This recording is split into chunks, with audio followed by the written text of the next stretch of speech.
আসসালামু আলাইকুম ওয়া রাহমাতুল্লাহি ওয়া বারাকাতুহু। মেকানিক্যাল মেথডের পক্ষ থেকে আপনাদেরকে সকলকে স্বাগতম। তো আজকে আমরা আলোচনা করব মেকাট্রনিক্স এন্ড পিএলসি এর 14তম অধ্যায়।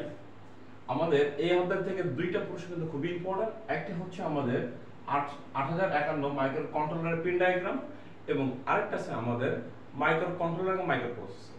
ঠিক আছে, তো আজকে আমরা প্রথমত যেটা করব সেটা হচ্ছে 851 micro controller pin diagram.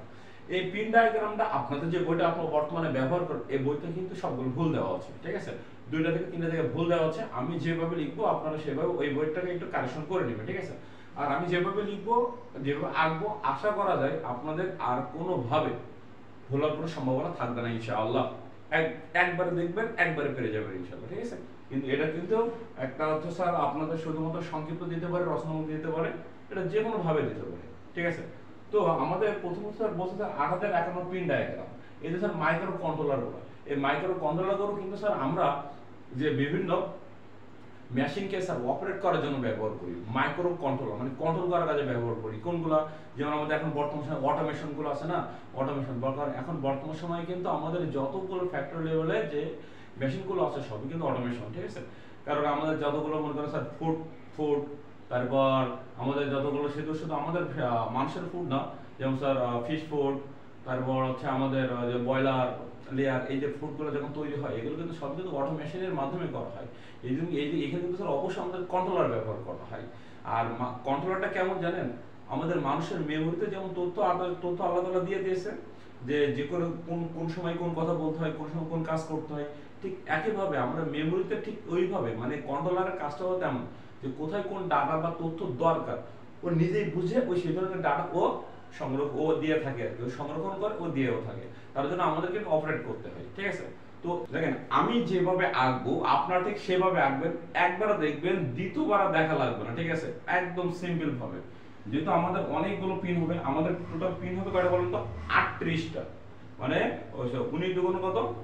38টা total pin হবে আমাদের 38টা। এই জন্য এটাকে একটু বড় করে আঁকতে হবে আমাদেরকে। ঠিক আছে, একটু বড় করে আঁকতে হবে। আচ্ছা, এই সাইডটা একটু ছোট করে দিই।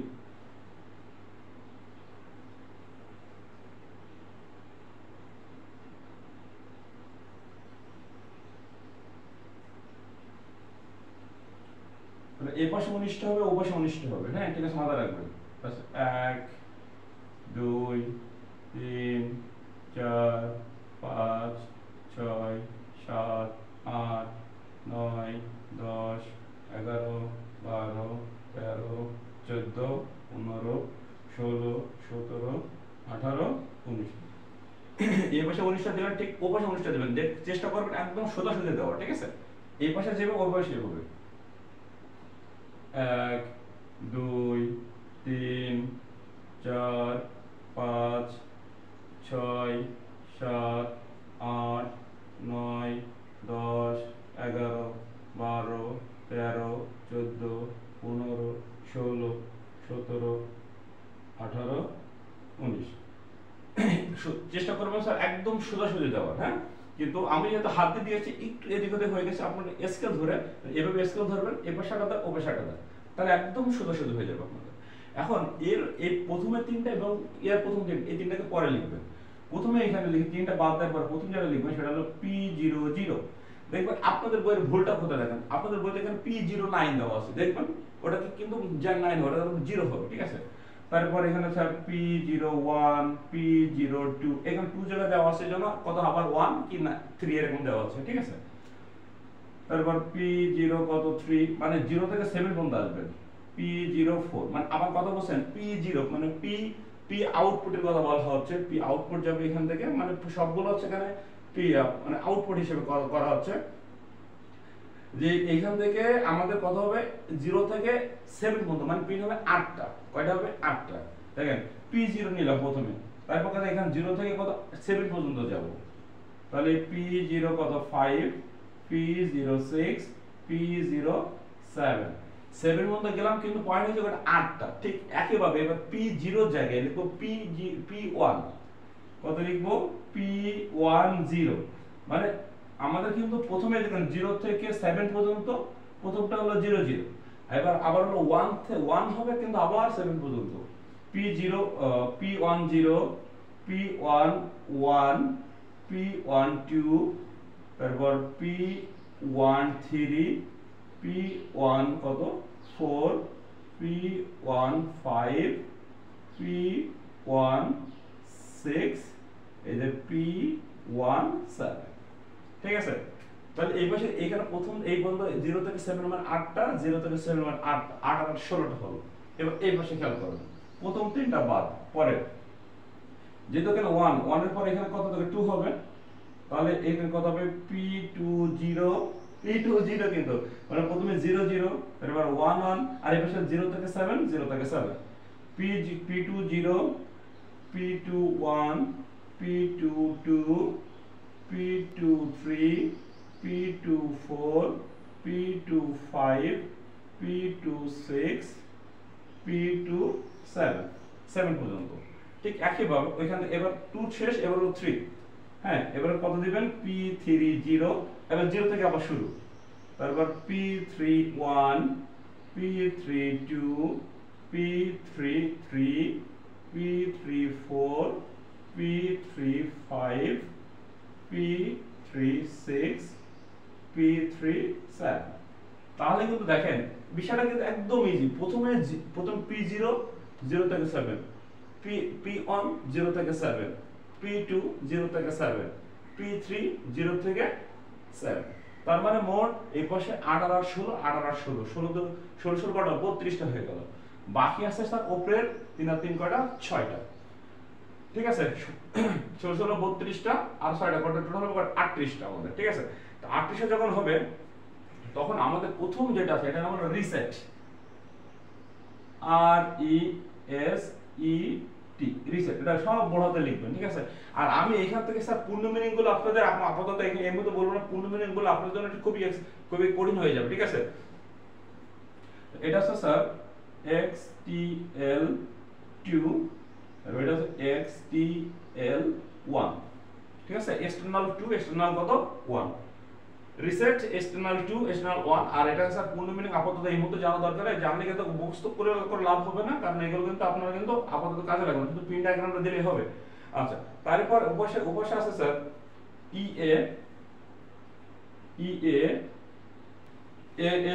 তারপর এটা আছে কত PS EN স্যার এই পূর্ণ মিনিং এখন আমি লিখব না এবং এখন আমি বলবো কারণ পূর্ণ মিনিং বলতে গেলে আপনাদের প্রশ্ন কঠিন হয়ে যাবে ঠিক আছে। তাহলে এখানে এটা কত reset external 2 external 1 EA ALE এবং PSN ঠিক আছে। এর পরে দেখেন এই যে স্যার আমাদের 0 P30 থেকে P37 পর্যন্ত যে আমাদের যে স্যার 8টা ঘর ছিল এই 8টা ঘরের প্রত্যেকটার একটা নাম আছে এটা হলো স্যার RXD সব বড় হাতে দিবেন RXD তারপর RXD তারপরে TXD ঠিক আছে TXD মানে এটা আছে স্যার রিসেট এটা হলো টেক্সট তারপর এটা আছে স্যার ইনপুট এটা আছে স্যার INT ইনপুট এটা ইনপুট 0 এটা হলো INT ইনপুট এটা কত স্যার 1 ওটা হলো 0 এটা কত স্যার আমার 1 হ্যাঁ। তারপর এটা হচ্ছে স্যার আমার T0 এটা হলো T0 এটা হলো কত স্যার T1 ওকে T0 T1 তারপর এটা আছে স্যার WR এটা হলো কত WR আর এটা হলো স্যার RD ঠিক আছে RD এই হচ্ছে স্যার আমাদের টোটাল স্যার আমাদের পিন ডায়াগ্রাম। তো কার পিন ডায়াগ্রাম স্যার এটা হচ্ছে আমাদের ইন্টেল 851 এটি লিখে দেন এইভাবে ইন্টেল 851 এর পিন ডায়াগ্রাম। দেখেন এই পিন ডায়াগ্রামটা কিন্তু আপনাদের বইতে যে বইতে আপনারা এখন করছেন এই বইতে কিন্তু অনেক জায়গায় ভুল দেওয়া আছে আমি সঠিকভাবে করে দিলাম। তো এই পিন ডায়াগ্রামটা এখন আপাতত আপনারা বুঝতে পারছেন শুধুমাত্র আপনাদের এই যে reset external 2 external 1 EA ALE PSN এবং এই যে আপনার এখানে 8টা এই 8টা মনে একটা সিস্টেম আছে দেখেন RXD TXD মানে রিসেট তারপর এটা হলো টেক্সট তারপর input 0 input 1 T0 T1 WR RD ঠিক আছে এই হচ্ছে এর ব্যাখ্যা। এবার দেখেন এইখানে আপনাদের আসলে এটা আমাদের কোন কাজে ব্যবহার করে যদি আপনাকে প্রশ্ন বলে 851 পিন ডায়াগ্রাম কাকে বলে আপনি কি বলবেন দেখেন বলছে 851 মেমোরিকে ডাটা সংরক্ষণ ও কাম্যতা অনুযায়ী পেতে কোথায় স্যার আমরা 851 পিন ডায়াগ্রামে ডাটা সংরক্ষণ করতে পারি কাম্যতা মানে আমার প্রয়োজনে, কাম্যতা মানে কি বোঝায়, আমার প্রয়োজনে। তাহলে ডাটা সংরক্ষণ করা যায় এবং কাম্যতা অনুযায়ী পেতে মানে আমার প্রয়োজনে পেতে যে উপায়ে অর্গানাইজড করা হয়। অর্গানাইজড মানে কি অ্যারেঞ্জ, অর্গানাইজড মানে কি করা, অ্যারেঞ্জ করা। যে অর্গানাইজড করা হয় তাকে বলা 851 মেমরি অর্গানাইজড বলে। যদি আপনার প্রশ্ন আসে স্যার 851 মেমরি অর্গানাইজড কাকে বলে, তা আপনি এইভাবে বলবেন যে 851 মেমরিতে ডাটা সংরক্ষণ ও কাম্যতা অনুযায়ী পেতে যে উপায়ে অর্গানাইজড করা হয় তাকে বলা 851 মেমরি অর্গানাইজেশন। মানে আমাদের এর কি তথ্য সাজানোর যে ব্যবস্থাটা।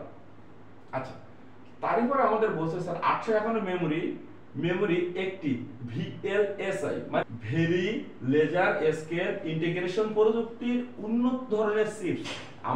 আমাদের কিন্তু যতগুলো মেমরি ব্যবহার করা সবকে চিপ বলা হয়। চিপ মানে ডাটা সংরক্ষণ করা তথ্য বা উপাত্ত, এটা তো আপনারা জানেন ভালো করে।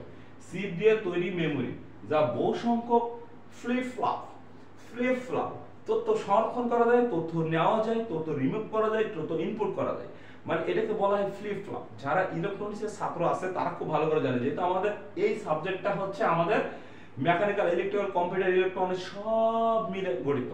এই জন্য এটা ফ্লিপ ফ্লপ একটা হচ্ছে স্যার আমাদের সফটওয়্যারের কথা বলা হয়েছে বা একটা আপনাদের একটা মাধ্যমের কথা বলা হয়েছে।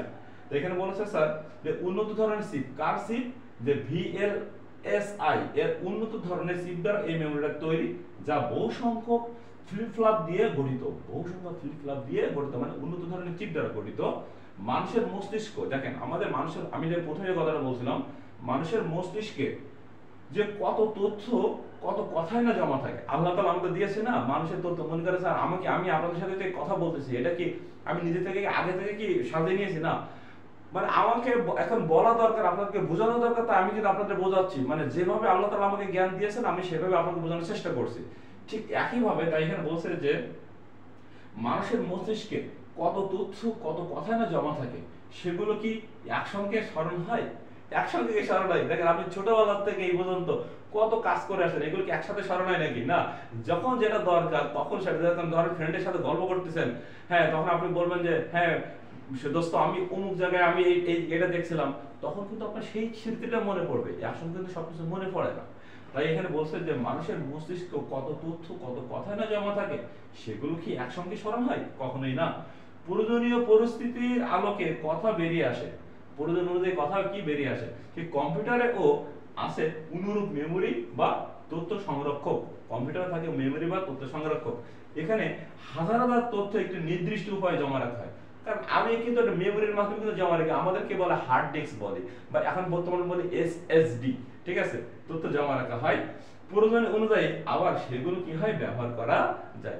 এই যে প্রয়োজন অনুযায়ী সংরক্ষণ করা হয় এবং প্রয়োজনে ব্যবহার করা হয়, এই যে তথ্যটার নামই হচ্ছে আমাদের 851 পিন ডায়াগ্রাম।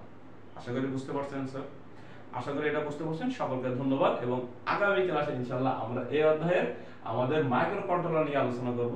সবাই ভালো থাকবেন। আসসালামু আলাইকুম ওয়া রাহমাতুল্লাহ।